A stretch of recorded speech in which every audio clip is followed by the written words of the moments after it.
திமுக கூட்டணியில் இருந்து தமிழக வாழ்வுரிமை கட்சியின் தலைவர் வேல்முருகன் சமீபத்தில் விலகினார். இந்த நிலையில தான் பண்ருட்டி சட்டசபை தொகுதியில் நான் நிற்கப் போவது கிடையாது, பண்ருட்டி மட்டுமின்றி வரும் சட்டசபை தேர்தலில் போட்டியிடப் போவது கிடையாதுன்னு திடீர்னு அறிவிச்சாரு. மேலும் அதற்கான காரணத்தையும் அவர் விளக்கியும் சொல்லியிருக்காரு.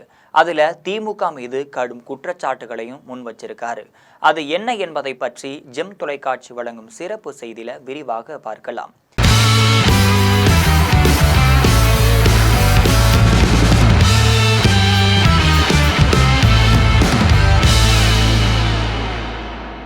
தமிழக வாழ்வுரிமை கட்சியின் தலைவர் வேல்முருகன் வீடியோ ஒன்றை வெளியிட்டிருக்காரு. அந்த வீடியோவில் கலங்கியபடியும் பேசியிருக்காரு. திமுக மீது அடுக்கடுக்கான குற்றச்சாட்டுகளை முன் வச்சு பேசியிருக்காரு. கடந்த 2021 சட்டசபை தேர்தலில் உதயசூரியன் சின்னத்தில் கடலூர் மாவட்டம் பண்ருட்டி தொகுதியில் வேல்முருகன் போட்டியிட்டு வெற்றியும் அடைஞ்சிருந்தார். ஆனால் இந்த முறை கூட்டணியில் இருந்து வெளியேறியும் இருக்காரு. இந்த நிலையில தான் அவர் வீடியோ ஒன்றையும் வெளியிட்டிருக்காரு. அவமானப்படுத்திய திமுகவினர் நாம் சட்டமன்றத்தில் சந்தித்த இன்னல்கள், பிரச்சனைகளை மக்களிடம் கொண்டு சேர்ப்பார்கள் என்பதை உணர்ந்த நீங்கள் இந்த தேர்தலில் திமுக தலைமையிலான கூட்டணியில் நாம் இடம்பெற்று பயணிப்போம் என்று தமிழக வாழ்வுரிமை கட்சியினுடைய பல நிர்வாகிகள் நினைத்திருந்தார்கள். ஆனால் பெரும்பாலான நிர்வாகிகள் அப்படி நினைத்திருக்க வாய்ப்பு இல்லை என்று நான் கருதுகிறேன்.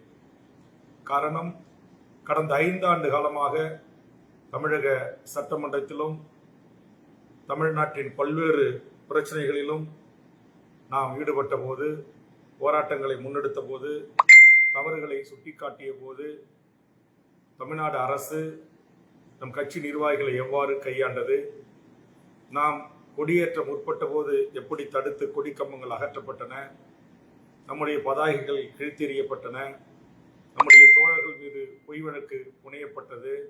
தலைவனாக ஏற்றுக்கொண்ட வேல்முருகன் தான் தேர்தல் காலத்தில் ஒட்டுமொத்த ஊடகங்களும் யார் யாருடன் கூட்டணி சேருகிறார்கள், யார் யார் கூட்டணியில் இருந்து வெளியேறுகிறார்கள் என்று பரபரப்பான செய்தியாக காத்திருந்தது. இந்த சூழல்ல தான் கடலூர் மாவட்ட செயற்குழு, பொதுக்குழு, ஒன்றிய, மாவட்ட அளவிலான கூட்டங்களில் முன்னணி அமைச்சர்களையே வைத்துக்கொண்டு என்னை குறித்தும் எப்போது பார்த்தாலும் கூட்டணிக்கு தந்து விடுகிறீர்கள், நாங்கள் எப்போது எம்எல்ஏ ஆவது என்று திமுக பிரமுகர்கள் பேசினாங்க.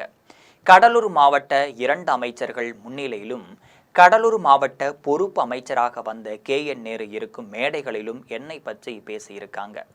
வருத்தப்பட்ட வேல்முருகன் மூத்த அமைச்சர்களாக இருந்தாலும் கூட கூட்டணி கட்சி தலைவரை அப்படி விமர்சனம் செய்யக்கூடாது, இது முறையல்ல, தொலைக்காட்சிகளில் ஒளிபரப்பு செய்யப்படுகிறது, பத்திரிகையாளர்கள் இருக்காங்க அப்படின்னு கண்டிக்காமே இருந்திருக்காங்க. அப்போது வருத்தம் ஏற்பட்டுச்சு. அதே போல் எனது சட்டசபை தொகுதிக்கு மக்களுக்காக திட்டங்களை கொண்டு வரும்போது அதனை கேவலம் கமிஷன் தொகைக்காக சில திமுக நிர்வாகிகள் நடந்துகிட்டாங்க. அரசு விழா மேடைகளை ஆக்கிரமித்த சம்பவம், ஒரு விழாவில் கோட்டாட்சியரையே அமரவிடாமல் ஒன்றிய செயலாளர் அவரை எழும்பி செல்லும்படி கூறியது, இது போன்ற அரசு விழாக்களில் தலையிட்டு பொங்கல் பரிசு, உதவி தொகைகளை அறிவிப்பது போன்ற செயல்களில் ஈடுபட்டாங்க. பெரியண்ணன் மனப்பான்மையில் ஆளும் கட்சியின் கடன்நிலை நிர்வாகிகள் முதல் மேல்நிலை நிர்வாகிகள் வரை நடந்து கொண்டது வருத்தம்தான். தேர்தலில் போட்டியிடவில்லை என்பதையெல்லாம் கருத்தில் கொண்டு நான் பண்ருட்டி நிர்வாகிகளை அழைத்து பேசினேன். இனி பண்ருட்டி தொகுதியில் நிற்கப் போவது கிடையாது என்றும் சொன்னேன். பண்ருட்டி தொகுதி மட்டும் இல்லாம வரக்கூடிய சட்டசபை தேர்தலில் ஒட்டுமொத்தமாக நான் விடுபட்டு கட்சிக்கு உழைத்த முன்னணி தலைவர்களுக்கு வாய்ப்பை வழங்குகிறேன். மீண்டும் பண்ருட்டியில் இடம் கொடுத்தால் கூட கட்சியின் மூத்த தலைவர்களை நிறுத்துகிறேன். நான் தமிழ்நாடு முழுவதும் கட்சி பணிகளை மேற்கொள்ள இருக்கேன். இதற்காக அனைவரும் பொறுத்து கொள்ள வேண்டும்.